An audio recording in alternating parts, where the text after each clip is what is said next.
After delays in the case that stretched on for months, justice was handily served to disgraced fashion designer Peter Nygard this morning in a Toronto courtroom.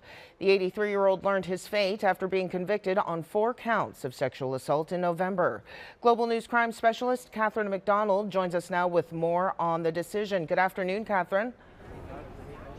Hi, Candace. Well, after 10 months since the day that Peter Nygard was convicted on those 4 counts, today Justice Robert Goldstein sentenced Peter Nygard to 11 years in prison. After time served, he has 6.7 years left on his sentence, at which point he will be 89 years old. But the judge pointed out that he will be eligible for parole, for day parole after 21 months and for full parole after 27 months. Now, the judge called Peter Nygard a sexual predator. He said that he is a Canadian success story gone wrong. He called this man someone who used his wealth, power, and profile to prey on his victims. One of the reasons that Goldstein said that Nygard was able to commit these offenses is because of his high status in the community. It gave him access to young women he was able to prey upon. He used his impressive downtown Toronto building, the prospect of travel in his private plane, and his obvious status to lure these women there.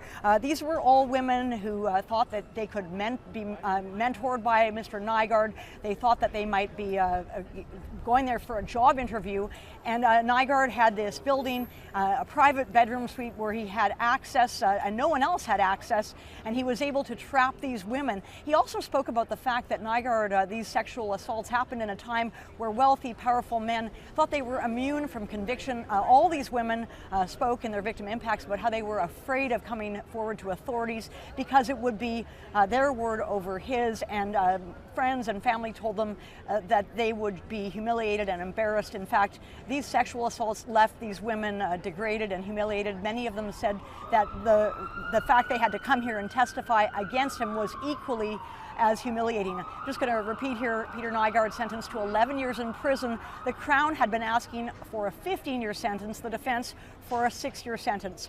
There was a little noise in the courtroom as the sentence was read out, as he was wheeled out in his wheelchair. The judge also didn't buy the fact that he was subjected to harsh conditions in jail. In fact, Justice Goldstein said that Peter Nygard was given special treatment, if not very special treatment.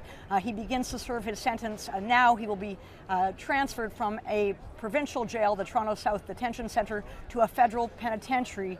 And once again, he will begin serving this sentence. Candace, back to you. Okay, Catherine, thanks so much. And this is not the end of Nygard's legal troubles, as he's also facing charges in New York, Quebec, and Manitoba, all for allegedly sexually abusing and trafficking women and underage girls.